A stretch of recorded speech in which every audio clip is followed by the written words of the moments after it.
마태복음 10장 2절에서 8절까지의 말씀입니다. 마태복음 10장 2절에서 8절까지 제가 봉독하겠습니다. 12사도의 이름은 이러하니 베드로라 하는 시몬을 비롯하여 그의 형제 안드레와 세베대의 아들 야고보와 그의 형제 요한, 빌립과 바돌로메, 도마와 세리 마테, 알페오의 아들 야고보와 다데오, 가나나인 시몬 및 가룟 유다 곧 예수를 판 자라. 예수께서 이 12를 내보내시며 명하여 이르시되 이방인의 길로도 가지 말고 사마리아인의 고을에도 들어가지 말고 오히려 이스라엘 집에 잃어버린 양에게로 가라. 가면서 전파하여 말하되 천국이 가까이 왔다 하고 병든 자를 고치며 죽은 자를 살리며 나병 환자를 깨끗하게 하며 귀신을 쫓아내며 너희가 거저 받았으니 거저 주라. 아멘. 이 말씀에 큰 은혜가 있기를 원합니다.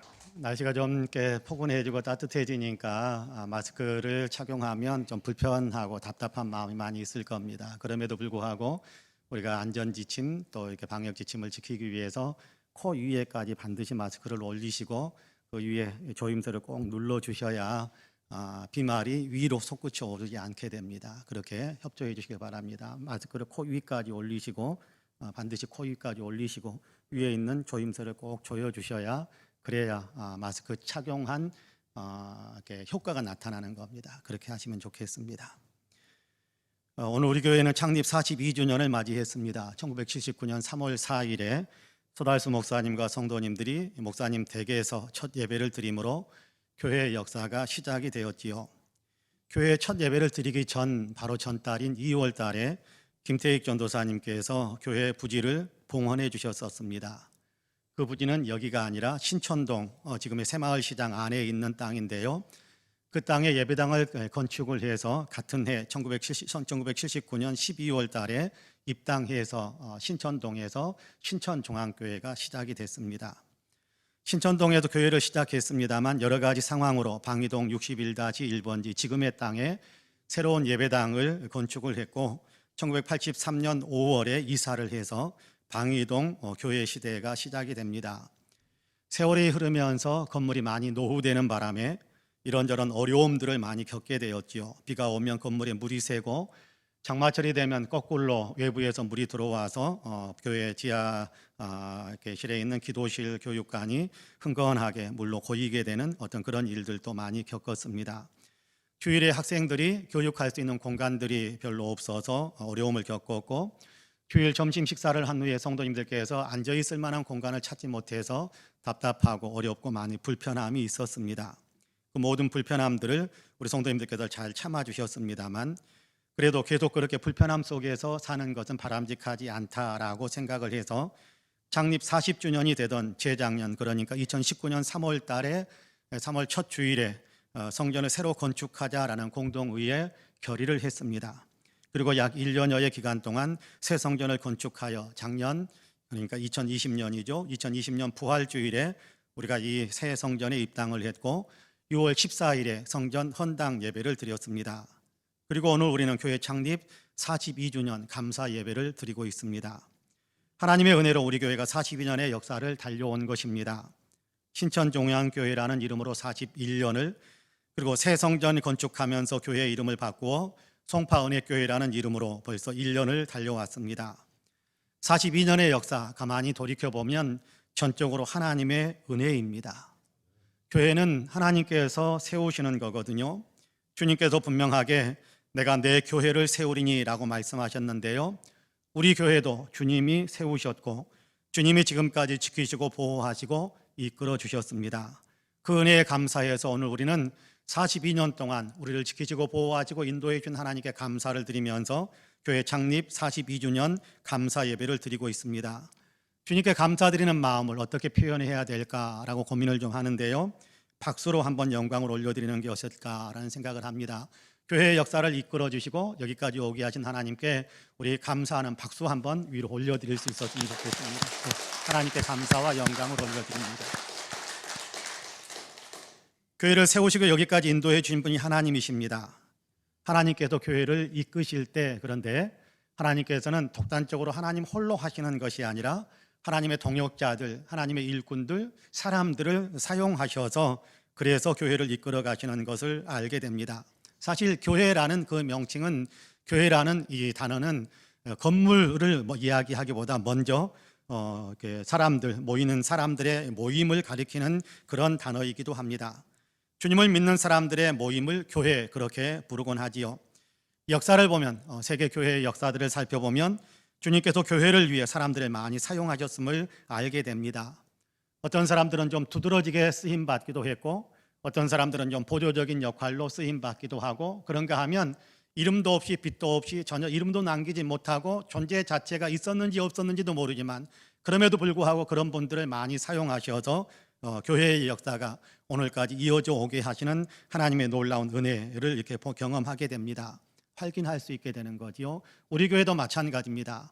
교회를 시작할 때 서달수 목사님을 처음 리더로 세우셨고, 그 옆에 장로님들을 세우셨고, 또 우리 성도님들도 함께 하게 하셨습니다.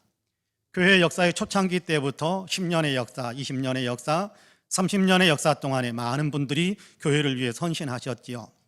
그렇게 헌신하신 분들이 계셨기 때문에 지금의 우리 교회가 존재하고 있는 것입니다. 초창기 10년, 20년, 30년 교회의 역사 동안에 헌신하셨던 분들은 그 세월의 흐름 속에서 이제 지금은 연세가 많이 드신 분들이 됐습니다. 지금도 우리와 함께 교회를 함께 섬기고 있는 분들도 계시지만 우리와 함께 교회를 섬기지 못하고 우리 곁에 같이 계시지 못한 분들도 있습니다. 그런가 하면 주님의 부름을 받아 주님의 나라로 이사 가신 분들도 계시지요. 하지만 그 시절 그렇게 봉사와 헌신을 쏟으셨던 분들이 계셨기에 교회가 오늘의 모습을 갖추고 있다라는 사실을 우리는 기억해야만 할 것입니다. 결코 잊어서는 안 될 것입니다. 그분들의 헌신이 있었음을 기억하며 감사하는 마음을 가져야 할 필요가 있다라는 겁니다. 박수를 한번 보내드리고 싶은 생각이 있습니다. 초창기 때부터 10년, 20년, 30년 동안 교회의 그 역사 동안에 교회를 위해서 헌신과 봉사를 아낌없이 쏟음으로 오늘의 교회가 될 수 있도록 미끄럼이 되어주셨던 신앙의 앞선 선배들을 위해 여러분 감사와 축복의 박수를 한번 올려드릴 수 있게 되기를 원합니다. 같이 한번 박수 한번 해드립시다. 지금은 담임 목사가 바뀌어 있고 장로님들도 바뀌었지요. 또 성도님들, 교회 구성하는 성도님들도, 구성원들도 초창기 때와는 많이 달라져 있는 것이 사실입니다. 42년 앞선 세대가 이끌었고 뒷세대가 뒷받침을 하면서 교회가 여기까지 달려왔습니다. 앞에서 끌기만 하고 뒤에서 밀어주는 힘이 없었다고 한다면 교회는 굉장히 큰 어렵고 힘든 그런 환난을 많이 당했을 것이다 라고 생각을 합니다. 앞에서 끌어주는 세대 못지않게 뒤에서 밀어주는 세대의 헌신 역시 그래서 귀하고 귀하지 않을 수가 없습니다. 앞세대만 있고 뒷세대가 없다면 그 공동체는 희망이 없습니다. 아니 미래가 전혀 없는 겁니다. 감사한 것은 우리 교회는 그래도 뒷세대, 교회 역사의 30년대 그리고 40년대 이렇게 그 뒷세대 중추적으로 헌신해 주신 분들이 많이 있습니다. 그분들의 헌신도 매우 귀하고 값진 것입니다. 뒷세대가 든든히 서서 버티어 줌으로 인해서 앞세대가 사실은 더 빛날 수 있는 거거든요. 그런 의미에서 우리 교회의 역사 30, 40년대를 주름잡으며 헌신하신 조금 더 젊은 성도님들에게도 뜨거운 축복과 감사의 박수를 보내드렸으면 좋겠습니다. 앞선 세대 어르신들께서 젊은 세대를 위해서 이 시간은 좀 더 뜨겁게 박수할 수 있었으면 좋겠어요. 여러분 40대, 50대, 30대, 30년 교회 역사, 30년, 40년 역사를 위해서 봉사하고 수고하신 분들을 위해서 뜨겁게 축복과 격려의 박수 한번 해주시기를 부탁을 드리겠습니다. 예. 나가 지금 이 자리에는 함께 있지 않습니다만 교회가 앞으로 계속 존속해 갈 수 있기 위해서는 역사 속에 사라지는 교회가 많습니다. 근데 우리 교회가 계속해서 존속할 수 있기 위해서는 필연적으로 다음 세대가 든든하게 서야 합니다. 청소년과 아이들, 다시 말해 자녀들 세대요, 손주들 세대입니다. 다음 세대가 없다면 교회의 역사도 거기에서 끝나는 겁니다. 다음 세대를 양성하는 것이 정말 중요한 일인데요. 성도님들은 자녀들의 신앙, 손주들의 신앙 교육에 많은 정성을 기울여 주시기를 바랍니다. 가문 대대로 주님의 은혜 받고 구원의 반열에 서는 가문이 되기 위해 신앙을 전수하는 것을 그 무엇보다도 중요하게 여겨주시기를 부탁을 드립니다. 유산 가운데 최고의 유산이 뭡니까? 유산 가운데 물려주어야 할 중요한 것들 가운데 최고의 유산은 주님 믿는 믿음을 물려주는 것입니다. 돈보다 귀한 것이 주님 아닙니까? 집보다 귀한 것이 주님입니다. 출세보다 귀한 것이 주님이지 않습니까? 주님 믿는 믿음보다 귀한 것은 없습니다. 믿음을 물려주는 것에 최고의 가치를 부여해 주시기를 바랍니다. 거기 한 가지를 더 부탁드리고 싶은 것은 자녀손들이 우리 교회에 출석할 수 있도록 그렇게 이끌어 주시라는 겁니다.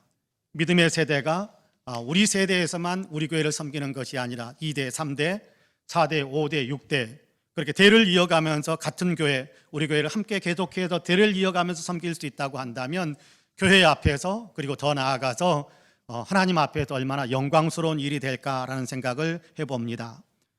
자녀들이 결혼해서 경제적인 형편이나 이런저런 이유 때문에 멀리 떨어진 곳에 집을 장만하고 그래서 집 가까운 곳에 있는 교회에 출석하는 경우들이 있습니다만, 그러나 멀리 떨어져서 살아가는 자녀일수록 더욱더 우리 교회에 출석할 수 있도록 그렇게 이끌어 주셔야 합니다. 그래야 가족들 간의 얼굴이라도 한 번 더 볼 수 있는 것 아니겠습니까? 가족인데 일주일에 한 번 정도 얼굴을 좀 봐야 되지 않을까요?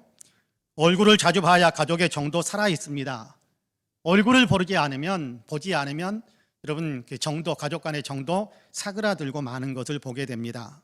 그러니까 가문을 위해서도 교회를 위해서도 주일에 함께 교회로 오게 해서 함께 나란히 앉아서 예배를 드리는 것, 이건 매우 유익한 일입니다. 그렇게 이끌어 주시기를 부탁을 드리겠습니다. 교회는 주님이 세우시고 주님이 주인 되시며 주님이 이끌어 가시는 공동체입니다. 주님은 주님의 교회를 세우고 이끌어 가실 때 반드시 사람들을 통해서 하십니다. 우리 교회 42년의 역사 동안 많은 성도님들이 수고하고 봉사하고 헌신해 주셨지요. 우리 교회는 앞으로도 성도님들의 수고와 헌신과 봉사를 많이 필요로 합니다. 더욱 주님의 영광을 드러낼 수 있기 위해서는 우리가 한 사람 한 사람이 헌신하고 봉사하는 일들에 참여해 주셔야만 합니다. 눈에 보이는 일, 보이지 않는 일에도 성도님들의 참여와 헌신이 필요합니다. 몸으로 직접 뛰면서 섬겨야 되는 봉사의 일들도 좀 필요하고요. 전도함으로 생명을 살리며 교회의 사명을 감당하는 일들에도 우리 성도님들의 적극적인 참여가 필요합니다. 교사가 되어서 다음 세대를 양성하는 일에 위해서 헌신하는 일들 뿐만 아니라 이런저런 교회에 보이고 보이지 않는 모든 일들에 성도님께서 헌신과 봉사에 참여해 주셔야 할 일들, 정말 적극적으로 참여해 주셔야 할 일들이 교회에는 너무나도 많습니다. 모든 분들이 다 봉사와 헌신을 감당해 주셨으면 좋겠습니다. 그리고 특별히 지금 우리 교회는 재정적으로도 성도님들의 헌신을 필요로 하는 상황입니다. 교회 건축을 할 때 은행에서 3억 7,500만 원을 빌렸습니다. 1년이 지났지만 원금은 전혀 손도 못 대고 매달 100만 원 조금 넘는 이자를 우리가 지불하고 있습니다. 원금을 갚아가야 이자가 줄어들 수 있게 되고 그렇게 하나씩 갚아가야 모든 빌린 돈을 다 정리할 수 있게 될 것입니다. 그래야 교회가 빚에서 자유로울 수 있게 될 것이고, 그러면 우리의 예산을 교육과 선교에 그리고 이웃들을 위해서 섬기는 일들에 더 많이 집중해서 사용할 수 있겠다라는 그런 마음이 있습니다.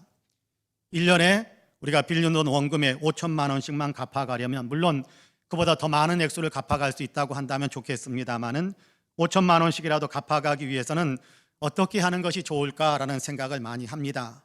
그러기 위해서는 한 달에 약 500만 원 정도의 건축 헌금이 필요할 것 같습니다. 그러면 이자도 지불할 수 있게 되고 원금도 5천여만 원을 같이 갚아갈 수 있겠다라는 생각을 합니다. 한 달에 500만 원 정도의 헌금이 이렇게 모아지려면 10만 원씩 50분이 봉헌에 참여하시면 되겠다라는 생각도 들더군요. 더 많은 성도님들이 참여한 50명이 넘는 더 많은 성도님들이 참여하면 더 좋겠습니다. 한 달에 10만 원씩 헌금할 수 있는 재정적인 여유가 없어서 적게 헌금하셔도 상관없습니다. 아니, 여유가 있어서 더 많이 헌금하시는 것도 좋겠습니다.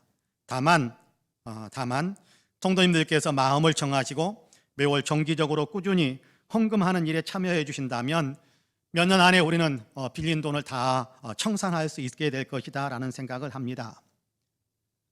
얼마 전에 한 원로 장로님께서 교회가 빚이 있다는 사실을 알기 때문에 빚 갚는 데 힘을 보태고 싶다면서 매달 10만 원씩을 작정하고 그렇게 건축 헌금을 시작하셨다라는 말씀을 해주셨습니다.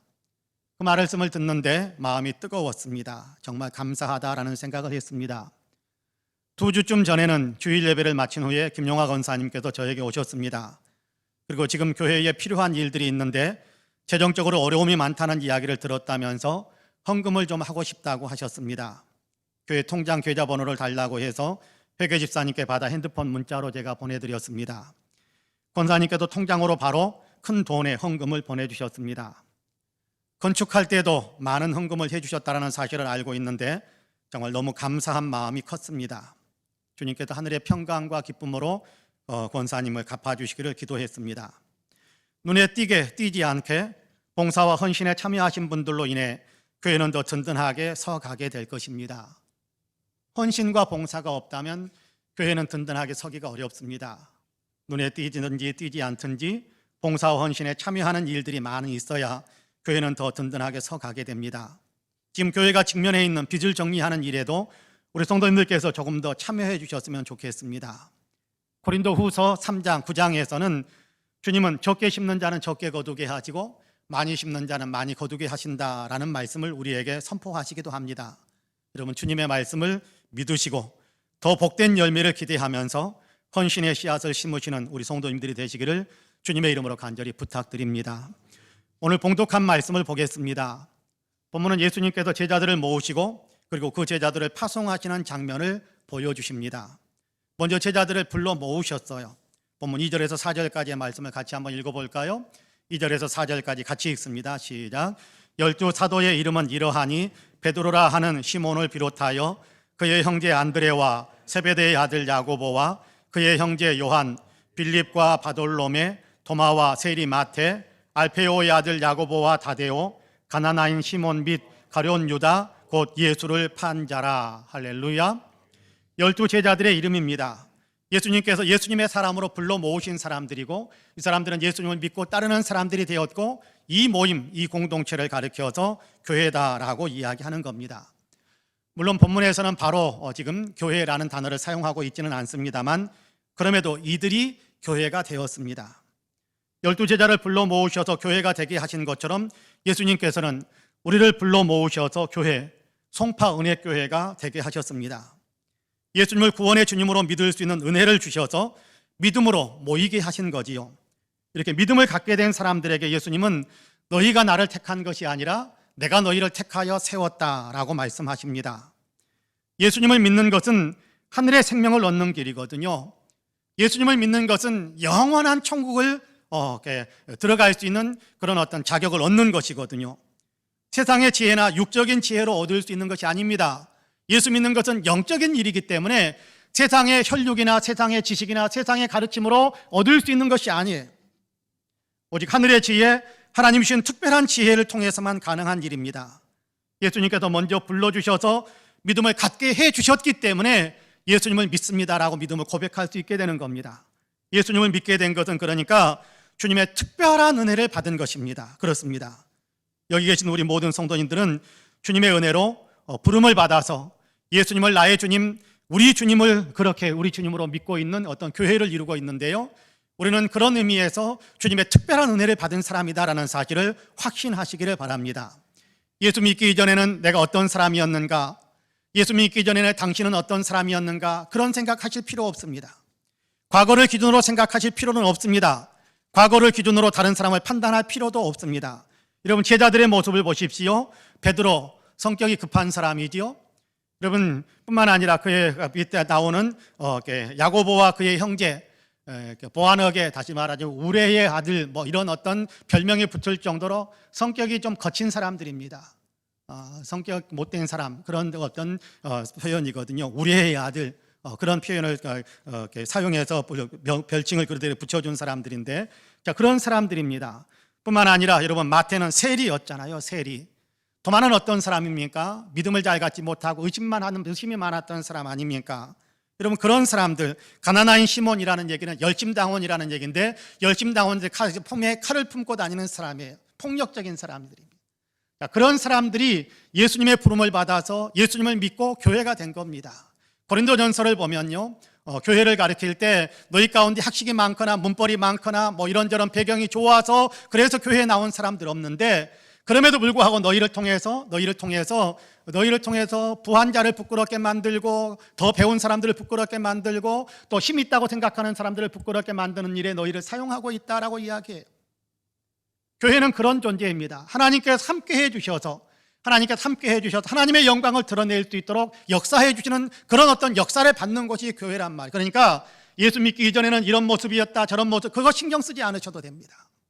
다만 예수 믿은 후에 나의 신분이 바뀌었다, 예수 믿은 후에 우리에게는 놀라운 은혜를 받았다라는 어떤 자부심이 있다, 예수님의 은혜로 내가 변화되었다라는 그런 어떤 당당한 자부심을 우리가 가질 수 있게 되기를 간절히 원합니다. 사도 바울은 그래서 예수 믿기 전에는 예수님을 박해했고 예수 믿는 사람 잡아서 죽이는 일에 앞장섰던 사람인데, 예수님을 믿기 시작하면서 더 이상 육체를 근거로, 이전을 근거로, 세상을 근거로 해서 사람들을 대하는 것이 아니라 영적으로 예수 안에서 사람들을 대하는 그런 어떤 나의 믿음의 자세를 갖게 되었다라고 고백하는데요, 그런 것입니다.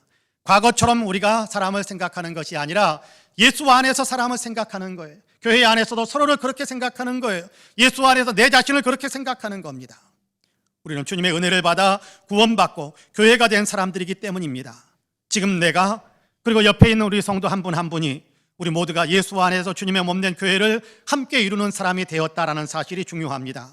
주님의 은혜를 받아서 새로운 신분이 되었다라는 사실이 중요한 겁니다. 그러므로 성도 여러분께서는 나는 주님의 부르심을 받아 주님의 사람으로 주님의 몸된 교회를 이루는 사람이 되었다라는 자부심과 자긍심을 가지고 살아갈 수 있게 되기를 주님의 이름으로 간절히 축복합니다. 주님이 사람들을 불러 교회가 되게 하셨는데요, 이렇게 교회를 부르신 주님은 이번에는 교회를 다시 내보내십니다. 제자들을, 믿음의 사람들을 다시 세상 속으로 들어가라고 보내시는 겁니다. 여러분 본문 5절과 6절 말씀을 같이 한번 읽어볼까요? 5절과 6절 같이 읽습니다. 시작. 예수께서 12를 내보내시며 명하여 이르시되 이방인의 길로도 가지 말고 사마리아인의 고을에도 들어가지 말고 오히려 이스라엘 집에 잃어버린 양에게로 가라. 할렐루야. 예수님은 제자들을 불러 모으시는 데서 그치지 않습니다. 다시 내보내세요. 예수님 곁에서 예수님을 만났고 예수님을 배운 사람들입니다. 예수님을 알게 된 사람들입니다.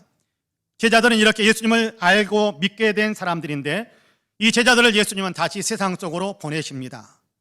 주님 곁에서 여기가 좋사오니 그러면서 뭉개고 앉아있으라라고 이야기하지 않고, 자, 나를 배웠으니까 가서, 내게 은혜를 받았으니까 가서 너희가 세상 속에서 그 받은 은혜를 실천하면서 살아라라고 내보내시는 겁니다.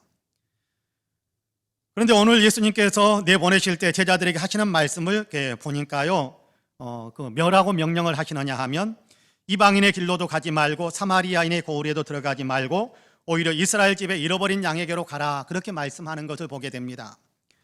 이스라엘 사람들에게만 가라, 이방 사람들에게 가지 말라, 사마리아 사람들에게 가지 말라, 이스라엘 사람들에게만 가라, 그렇게 말씀하십니다. 우리가 알기로 예수님은 모든 사람들을 차별 없이 구원하기 위해서 오신 분으로 알고 있는데 왜 이런 말씀을 하실까요? 어쩌면 이 말씀을 보면서 예수님은 이스라엘 민족주의자이신가? 왜 이방인들에게는 가지 말라고 하시는가? 그런 의구심을 품는 분들이 혹 계실지도 모르겠습니다. 그러나 결론적으로 이야기한다면 예수님은 이스라엘 민족만을 생각하시는 분은 아닙니다. 똑같이 우리가 지금 마태복음 10장을 읽었는데 뒤로 가서 마태복음 28장에 보면 예수님께서 제자들을 보내면서 그렇게 이야기합니다. 너희는 모든 족속에게로 가라, 모든 민족에게로 가라, 이스라엘에게만 가라라는 말씀이 아니라 이제는 모든 민족에게로 가라, 그렇게 말씀하시는 것을 보게 됩니다. 그런데 왜 본문에서는 이렇게 이스라엘에게만 가라라고 말씀하셨을까요? 간단하게 말씀드린다면 제자들의 역량이 지금은 그것밖에 안 되기 때문입니다. 제자들은 아직 예수님의 십자가와 부활을 경험하지 못했습니다. 마태복음 28장에서 예수님이 제자를 보내실 때는 십자가와 부활의 은혜를 이미 경험한 사람들이거든요. 그래서 모든 민족에게 가라 그렇게 이야기를 했고, 십자가와 부활의 은혜를 아직 누리지 못했던, 받지 못했던 현재의 제자들의 수준에서는 모든 민족에게까지 갈 만한 역량이 안 된다라는 것을 이야기하는 겁니다. 믿음의 분량이 분명한 차이가 있기 때문입니다. 본문의 제자들은 예수님께 더 많이 배워야 합니다. 보내고 난 다음에 이제 돌아오지 않는 제자가 아니라 보내고 난 다음에 그들이 가까운 곳에 가서 복음을 전하다가 그리고 다시 예수님께로 오는 겁니다. 그래서 예수님께 또다시 배우고 훈련을 받고 그래서 또다시 믿음의 그릇들을 키워가는 것이지요. 오늘날 세계 선교를 향해서 나아가는 사람들의 비유를 한다면 장기 선교를 감당할 수 없는 사람들이니까 단기적으로 짧은 기간에 잠깐 보냈다가 돌아오게 해서 또 훈련을 받고 그리고 나서 또 보내고 짧은 시간 또 나가서 단기 선교하고 또 돌아와서 훈련받게 하고 이런 어떤 과정들에 제자들이 놓여 있는 상황입니다. 그러니까 멀리까지 갈 시간적 여유도 없어요. 그만한 능력도 없어요. 그러니까 멀리까지 가지 말아라 라고 이야기하는 겁니다. 언어나 문화에 이질감이 없는 동족들, 이질감이 있는 어떤 그런 사람들 찾아가지 말고 언어나 문화나 어떤 이런 모든 것에 있어서 너희와 똑같은 가까운 데 있는 사람들을 먼저 찾아가서 그렇게 그들에게 내가 너희에게 명한 것들을 이야기하라라고 이야기하는 겁니다. 그렇지만 예수님께서 십자가와 부활의 역사를 이루시고 성령을 제자들에게 부어주신 다음에는 전혀 다르지요. 모든 민족에게 가라라고 이야기합니다. 세상 끝까지 가라라고 말씀하시지요. 그렇습니다. 감당할 수 있는 만큼 그렇게 세계를 향해서 나아갈 수 있을 만큼 믿음의 역량이 커졌으니까 이제는 세계를 향해서 나아가라라고 이야기하시면서 보내시는 겁니다. 주님은 교회를 보내세요. 제자들을 보내세요. 우리도 제자고 우리도 교회인데요. 주님은 우리도 내보내십니다. 우리가 할 수 있는 일, 할 수 있는 만큼 아무것도 할 수 없는 사람은 없습니다. 예수 믿은 다음에 아무것도 할 수 없는 사람은 없습니다. 할 수 있는 만큼 할 수 있는 일들을 감당하도록 주님께서 우리를 세상 속에 두고 계시는 거예요. 주일날 모여서 우리가 같이 예배를 드리고 난 다음에 그러면 그 예배를 통해서 받았던 은혜를 간직한 채 세상으로 나아가게 하시는 겁니다. 예배가 끝나면 그냥 예배 끝났으니까 믿음은 여기 교회에다 놔두고 그리고 일상의 삶으로 돌아가는 것이 아니라 예배가 끝났으니까 예배를 통해서 우리가 받았던 은혜를 가지고 세상 속에 나아가서 예수님을 보여주면서 사는 거예요. 그것이 우리가 세상 속으로 파송받은 일들입니다. 그 받은 은혜를 간직한 채 세상으로 나아가서 그 은혜를 삶에 적용하면서 살라라고 우리를 세상 속으로 보내는 거거든요. 받은 은혜를 세상에서 실천하며 받은 은혜를 세상 사람들에게 나누어 주면서 살라는 것이지요. 멀리 가지 못해도 좋습니다. 그냥 집안에만 있어도 상관없습니다. 모였을 때는 모인대로 은혜를 받고 그리고 이제 은혜 받아서 나아갈 때면 내가 있는 곳에서 내가 할 수 있는 일들을 통해서 그리스도를 나타내면 되는 것입니다. 그렇습니다. 교회는 함께 모이는데 매우 큰 의미가 있습니다만 모이는 것으로만은 그렇게 끝나버린다면 온전한 교회가 아닌 겁니다. 교회는 모여서 예수님께 배우고 예수님의 은혜를 받고 그 배우고 듣고 본바 그 은혜 받은 것을 가지고 예수님이 보내시는 세상 속으로 들어가는 겁니다. 배운 것을 삶 속에서 실천하고 받은 것을 삶 속에서 나누면서 살아가는 것입니다. 은혜 받으면서 배운 대로 이웃도 사랑하고 선을 행하고 정의를 실천하면서 살아가는 것이지요. 그런 의미에서 우리 성도님들께서는 예배당에 모여서 예배드리는 것으로 교회, 성도의 사명을 다했다라는 생각은 추호도 하지 마시기를 바랍니다.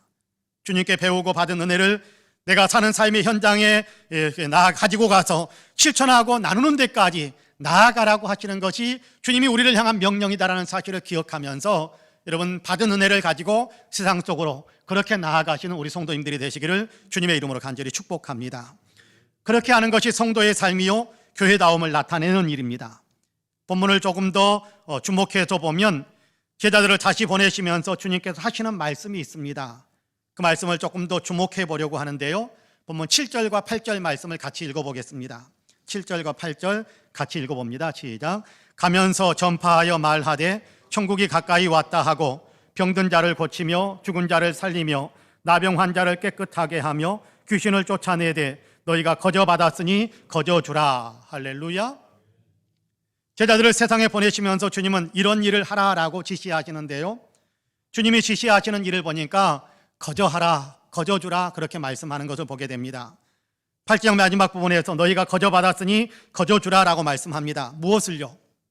천국 복음을, 그리고 복음에 관계되어 있는 강한 권능의 역사들을 너희가 거저 받았으니까 거저 주라라고 말씀하시는 겁니다.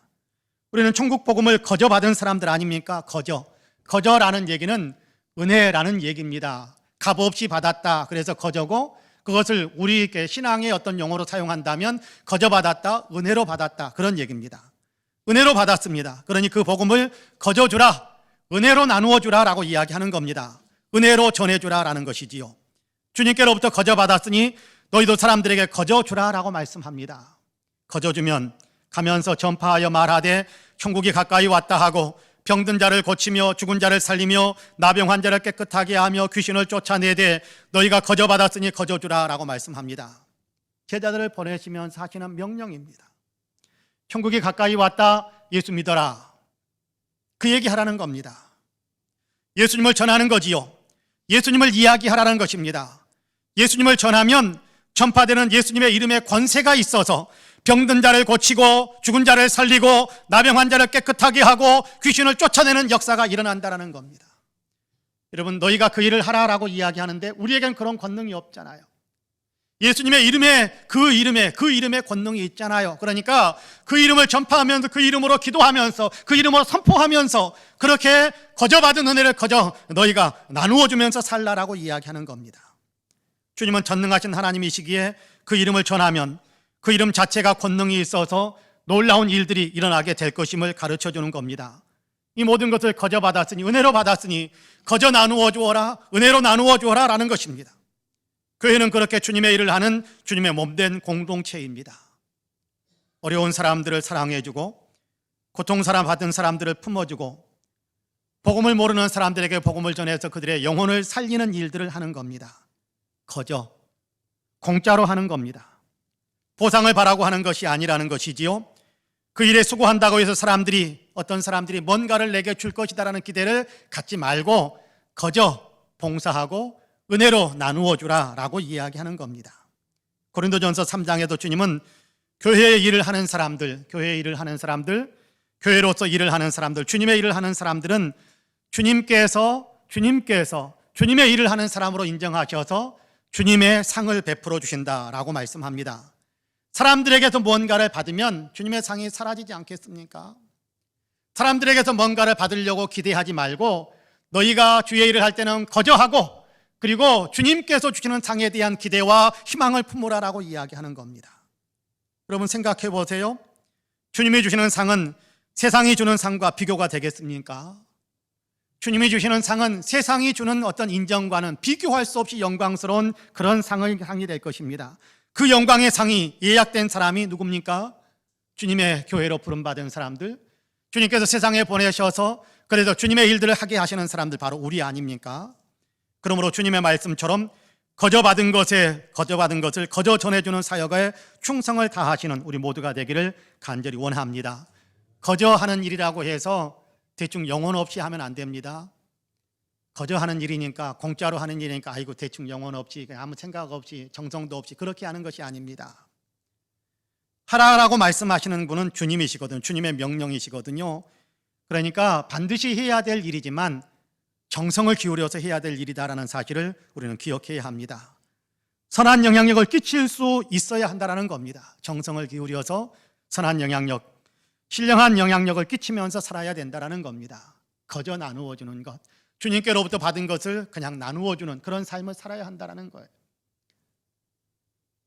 우리가 새 예배당을 건축하고 어떻게 하면 이웃들을 위해서 건물을 사용할 수 있을까, 이웃들이 건물을 이렇게 사용할 수 있게 해줄 수 있을까, 그런 생각을 참 많이 합니다. 주님께로부터 받은 것이니까 주님이 주님의 사람들, 우리만을 위해서, 교회만을 위해서 주신 것이라고 저는 생각하지 않거든요. 주님이 주셨으니까 이 건물을 정말 이웃들에게도 이렇게 오픈을 시켜서 개방을 해서 다른 사람들이 교회 안에 들어와서 주님을 만날 수 있는 통로로 쓰임받는 그런 어떤 매개체가 이 건물이 되어야 된다라는 생각을 합니다. 그래서 제일 먼저 한 것이 주차장을 개방하는 일입니다. 우리 성도님들께서 평일날 교회에 오시면 주차할 곳이 없어도 굉장히 불편합니다. 근데 불편을 감수해야 우리가 주차장을 개방할 수 있습니다. 예배 있는 날은 우리가 예지 못하게 합니다만은 예배가 없는 날은 주차장을 누구나 사용할 수 있도록, 어떤 분들은 예전에 어떤 분이 와가지고 사용료를 낼 테니까 그러니까 어떻게 좀 사용하게 해주십시오라고 한 식당에서 찾아왔던 적이 있습니다. 안 됩니다.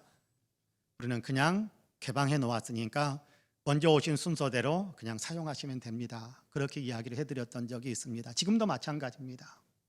뭔가 주차장을 사용하면서 뭔가 우리에게 내놓기를 원하는 그런 마음 없습니다.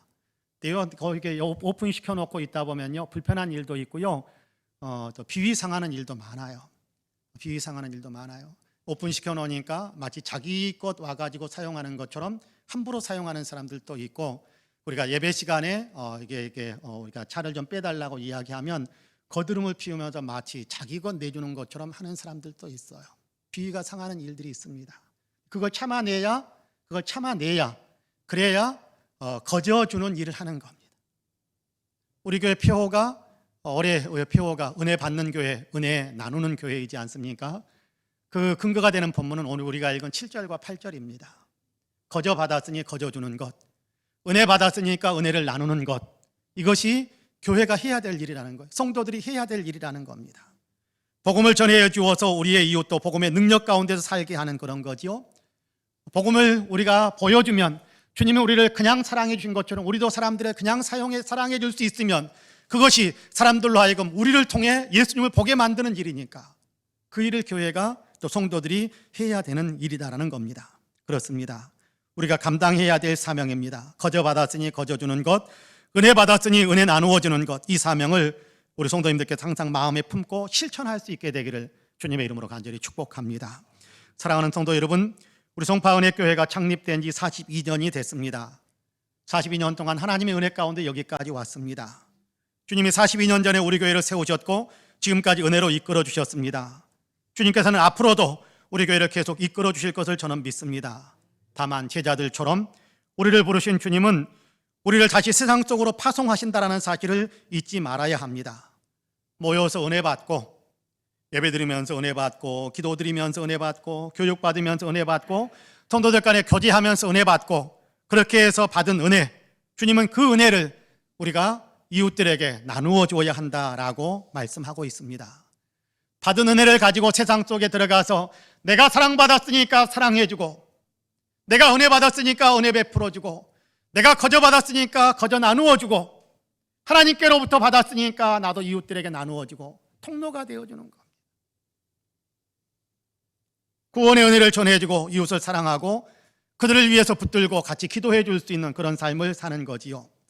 은혜 받았으니 은혜 나누라고 하시는 주님의 명령에 순종하면서 사는 겁니다. 그렇습니다. 우리 송파은혜교회 모든 성도님들은 늘 은혜 받기 위해서 교회로 모이는데 힘을 내시기를 간절히 소망합니다. 은혜 받는 교회 되어야 합니다. 은혜 받기를 사모하면서 교회로 모여야 됩니다. 그리고 더 나아가서 받은 은혜를 가지고 세상 속에 나아가서 은혜를 나누는 그런 공동체로, 그런 어떤 성도들로 하나님께 영광을 돌리는 아름다운 신앙의 삶을 살아가신 우리 모두가 되시기를 주님의 이름으로 간절히 축복합니다. 아멘. 기도하겠습니다. 은혜로우신 아버지 하나님, 감사합니다. 우리를 부르셔서 주님의 교회가 되게 하시고 교회로서 모여서 주님을 만나고 예배하고 성도들 간에 교제하면서 은혜 받게 하신 주님께서 이제 그 받은 은혜를 가지고 세상 속에 나아가서 그 은혜를 나누면서 살라라고 말씀하시는 것을 우리가 들을 수 있게 하시니 감사합니다. 주님께로부터 받은 은혜 내 것이라고 생각해서 움켜쥐고만 있으면 오히려 그것이 부패하고 썩을 텐데, 주님께서는 계속해서 나누어주면 또 나눌 수 있는 것들을 계속해서 우리에게 공급하시는 주님이신 것을 우리로 알게 하시니 감사합니다. 주님, 42년의 역사 동안 이 일들을 우리가 크게 작게 감당해 왔는데 이후의 역사 속에서는 더욱더 은혜 받는 모임으로 우리 함께 모이게 하시고 은혜 나누는 그런 모임으로, 은혜 나누는 어떤 그런 삶의 실천으로 하나님의 은혜를 끊임없이 사람들에게 전해주는 귀한 교회, 귀한 성도가 다 될 수 있도록 축복해 주옵소서. 감사드리며 예수님의 이름으로 기도하옵나이다. 아멘.